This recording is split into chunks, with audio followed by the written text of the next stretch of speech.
Hey, what's up, guys? I hope you're doing well. In this video, we are reviewing the Samsung Galaxy M51. It's actually not a first review, but I have thoroughly used it myself for over 2 weeks, and everything that I'm gonna tell you here is out of my own experience.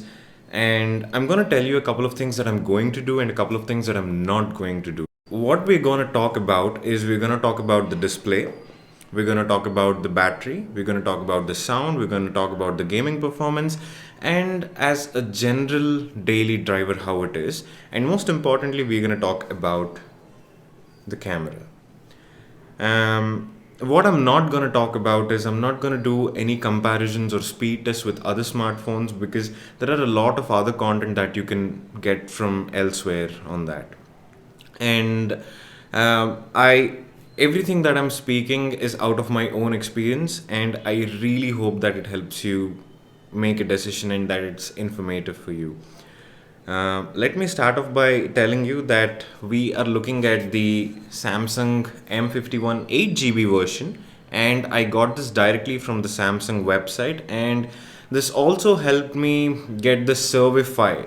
And Servify covers accidental damage for 1 year, and that was a sweet deal. So the first thing that you'll notice about the camera is at the bottom right of the screen, there is a yellow button. Now, right now it says shoe. That is because I have pointed to my chappals and it kind of knows what you're pointing out at. And right now, I don't know why, I'll just give it a tap. Yep, there we go. Now it shows a car, right? So it kind of knows what it's looking at, and it shows what the product is. And you can see that there is 0.5x, there is 1x, there are quite a few zooms, but of course the clarity is going to degrade a lot. You can see for yourself here. So the phone, guys, it has four cameras. One is the main camera, which is 64 megapixels, and when you're shooting things, it also suggests you use the main camera to capture all the detail. And then you have the ultra wide camera. You can switch to this ultra wide using the toggles in the photo app home screen itself. And then comes the macro camera. Using this, you can shoot things which are like very close. It's not the zoom thing, it's when you have to hold the phone so close to an object that it actually doesn't with a normal camera it's blurred out, it can't see things which are too close, just like how the eye does. So the macro camera can capture things that are too close. And then there is also something called a depth camera, which is used to shoot portraits and add the blur effect and those kind of things. One interesting that I found out was when you're especially in video mode, the using full HD, you can shoot in full HD, you can shoot in 4K, full HD 30 frames and 60 frames, and 4K 30 frames, right? So in 4K 30 frames, you can only shoot in a ratio of 16:9. If you want to shoot the full screen setup you can only shoot it using full HD. That was an interesting observation. I wasn't expecting that.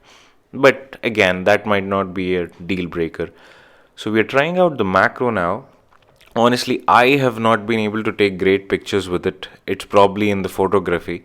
But macro camera on this, for me, it was not great. One way to swipe between the primary and the secondary camera is obviously use the bottom right button to swipe between them.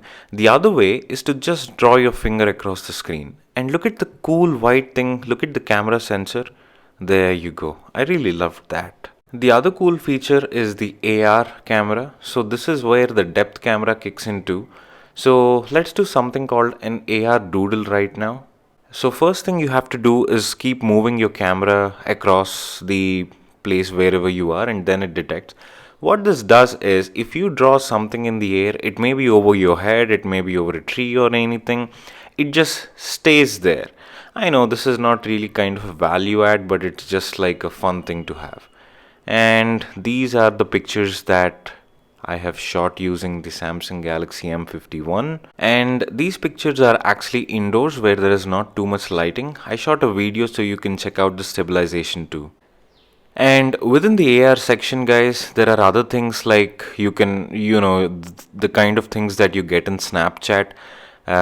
You can use some stupid filters to make yourself look funny, and give that a try. Again, this is not a value add, but something that helps you pass the time. There are also several filters and scenes and, typical Snapchat stuff. But one thing I have been really impressed is something called Bixby Vision. So, what this Bixby Vision does is you just need to look for an object and it's going to show you links where that kind of object or similar objects are present all around the web. And I really loved this. So, let's try on this book. And as you can see, it gave me Pinterest images this time, and I actually got the exact same book too. So Bixby Vision was very cool. And another thing in this AR zone is emojis. Okay, so you can create emojis from scratch, or you can use emojis that are already preset there. And out of these emojis, you can create customizations of your own. You can change the hair, you can change the caps, you can change the clothes. And one thing, guys, which I noticed is some of these things are actually paid. So you'll have to buy these things to create these things in the emoji. I mean, if you really want to, maybe you can, but I don't know how many people are going to spend money on this thing. And the other thing that I also wanted to mention is that even for wallpapers and themes, some of them are actually you need to purchase them. They're not readily available in the phone.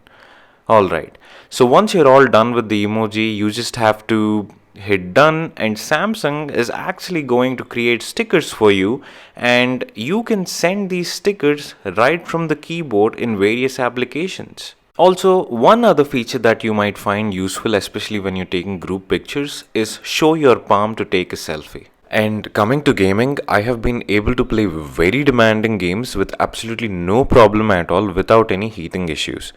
And talking about heating issues, I found something interesting. When you play games, apart from the three buttons that we usually find at the bottom of the screen, there is also a gaming button that is, shaped something like a PS4 controller.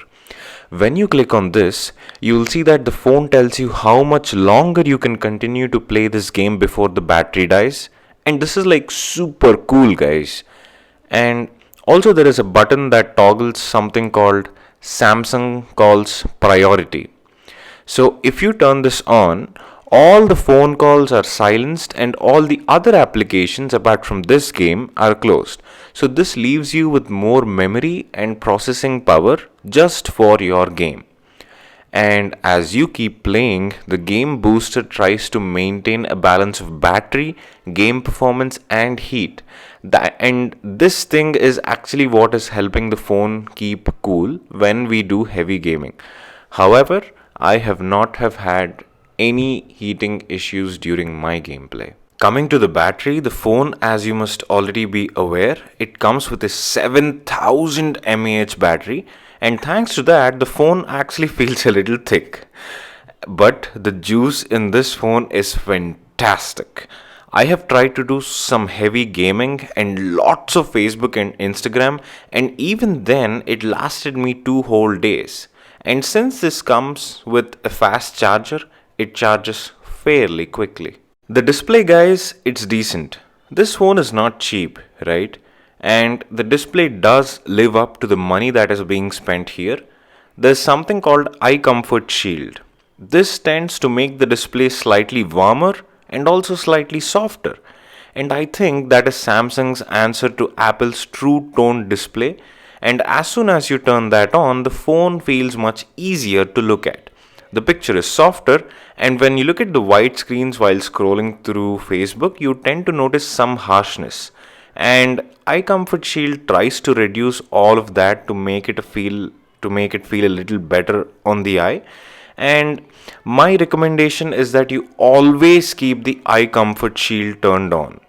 And you have the usual swipe gestures that are common to all bezel-less phones, but I have found the swipe gestures these swipe gestures, they are not very responsive.